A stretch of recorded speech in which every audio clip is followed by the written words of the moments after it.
Okay, how to solve circle based seating arrangement problems quickly.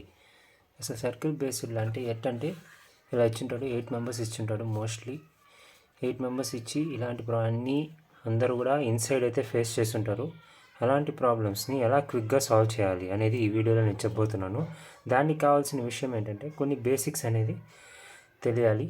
For example, ఈ sits thought to the left of D ఇచ్చాడు అనుకోండి. అంటే దాని అర్థం ఏంటంటే డీకి ఈకి మధ్యలో ఎంతమంది ఇద్దరు ఉంటారు, రైట్? ఇలాంటి ఇచ్చినప్పుడు ఒకవేళ కండిషన్ ఇన్సైడ్ అయితే, అంటే అందరూ ఇన్సైడే కూర్చున్నట్టయితే మీరు దాన్ని ఎలా రిప్రజెంట్ చేసుకోవాలి అంటే ఈ ఇట్ రాసుకొని థాట్ టు ద లెఫ్ట్ అంటే దీనికి లెఫ్ట్గా ఇద్దరు 2 పర్సన్స్ డి రాసుకోవాలి. అంతే, సింపుల్. ఇలా రాసుకొని ఇలా రాసుకున్న తర్వాత నెక్స్ట్ ఇంపార్టెంట్ థింగ్ గుర్తుపెట్టుకోవాల్సింది ఏంటంటే దీన్ని ఈ సర్కిల్లో ఎలా రిప్రజెంట్ చేయాలి అంటే ఈ డైరెక్షన్లో మీరు వెళ్తూ ఇక్కడ సర్కిల్లో ఇలా చూసుకోవాలి. అంటే క్లాక్ వైజ్ డైరెక్షన్లో మీరు రిప్రజెంట్ చేసుకుంటే అంత ఈజీ అవుతుంది. ఇది నేను ప్రాబ్లమేటిక్గా చెప్తాను, అప్పుడు మీకు ఇంకా ఈజీగా అర్థమవుతుంది. ఇక్కడ ఫస్ట్ థింగ్ దీన్ని ఎలా రాసుకోవాలంటే డి ఇక్కడ రాసుకొని 2 పర్సన్స్ ఈ రాసుకోవాలి, లేదా డి ఇక్కడైనా రాసుకోండి. క్లాక్ వైజే వెళ్ళాలి, క్లాక్ వైజ్ 2 పర్సన్స్ ఈ రాసుకోవాలి. సో ఇలా రాసుకున్నట్టయితే ఇలా రాసుకోవాలి. This is the rule number 1. Okay, ఇది కానీ మీరు పాటించినట్టయితే ఆ ప్రాబ్లమ్ని చాలా అంటే చాలా క్విక్గా చేస్తారు. రాదర్ దాన్ మీరు ఎట్లా అనుకుంటే ఇలా మామూలుగా ట్రెడిషనల్ మెథడ్ ఏంటంటే ఓకే డి ఎడ్ రాసుకుంటాము, డీకి లెఫ్ట్ ఎటు ఇటా ఓకే ఇటు పక్క, ఓకే థర్డ్ అంటే 2 పర్సన్స్, సో 2 పర్సన్స్ ఇటు రాసుకుంటాం. కానీ ఇది ఏంటంటే లేట్ ప్రాసెస్. కానీ మనకి ఎగ్జామ్స్లో ఎంత క్విక్గా చేస్తే మనం ఎన్ని ఎక్కువ క్వశ్చన్లు చేయగలుగుతాం. So let us see for example ఈ ప్రాబ్లమ్ని ట్రై చేయండి.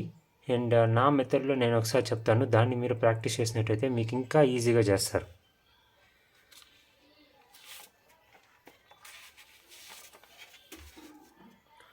ఓకే, గివెన్ క్వశ్చన్లో మనకి ఇచ్చిన ప్రాబ్లం ఇది, స్టేట్మెంట్స్ ఇవి, అవునా? ఇక్కడ మనకి దీన్ని ఎలా రాసుకుంటాము అంటే ఈ sitting second to the left అంటాం, అంటే ఈ రాసుకుంటాము. సెకండ్ టు ద లెఫ్ట్ అంటే 1 పర్సన్ ఉన్నారు, లెఫ్ట్కి హెచ్ రాసుకుంటాను. So this is the thing. And దీన్ని ఎలా రాసుకుంటాము అంటే డి రాసుకుంటాము. థాట్ టు ద లెఫ్ట్ అన్నాడు, థాట్ టు ద లెఫ్ట్ అంటే లెఫ్ట్లో ఇద్దరు ఉంటారు, ఈ ఇలా రాసుకుంటాను. ఇక్కడ వచ్చేసరికి person sits between D and A the same as between D and ఏకి ఎంతమంది అయితే ఉంటారో ఎఫ్ అండ్ డికి అంతమంది ఉంటారు. ఓకే, ఇది చూసుకున్నట్టయితే G sits thought to the right of A అన్నాడు, అంటే జీ ఎట్ రాసుకుంటాను. రైట్ అంటే మనం రైట్కి పోవాలి, సో రైట్ సైడ్కి పోవాలి కాబట్టి థర్డ్ అంటే 2 పర్సన్స్ ఉంటారు, సో 2 పర్సన్స్ ఏ పెట్టాడు. ఇక్కడ నెక్స్ట్ ఇంకోటి ఏంటంటే G sits opposite to B. Okay, this is the information all we had. And from this information మనం ఏం చేస్తామంటే సాల్వ్ చేయబోతున్నాం. చూడండి, ఫస్ట్ ఇలా రాసుకోవాలి, అన్నీ కూడా ఇన్సైడే. కాబట్టి నేను దీన్ని 2 కేసెస్లో రాసుకోను, ఓన్లీ 1 కేసులోనే మీకు సాల్వ్ చేసి చూపిస్తాను. ఫస్ట్ ఇది రాసుకోండి, హెచ్ పెడతాను. నేను ఎప్పుడు కూడా క్లాక్ వైజ్ డైరెక్షన్లోనే వెళ్ళాలి, గుర్తుపెట్టుకోండి. హెచ్ 1 పర్సన్ ఈ రాస్తాను. నెక్స్ట్ ఈకి ఈ డైరెక్షన్లోనే వెళ్ళాలి కాబట్టి ఈ ఆల్రెడీ ఉంది కాబట్టి ఈకి 2 పర్సన్స్ డి రాస్తాను. అయిపోయింది.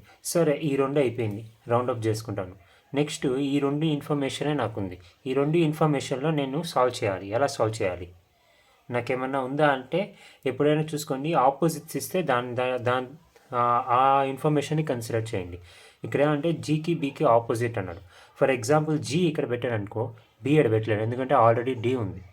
ఇక్కడ జీ పెడితే ఇక్కడ బి పెట్టచ్చు, కాబట్టి ఇక్కడ ఏదైతే ఉందో ఇక్కడ జీ పెట్టచ్చు.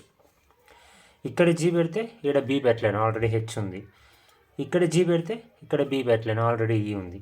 ఇక్కడ జీ పెడితే ఇక్కడ బి పెట్టచ్చు, కాబట్టి జీ అనేది 2 ప్లేసెస్ ఉంది. సో ఈడ రాసుకోవచ్చు, ఈడ రాసుకోవచ్చు.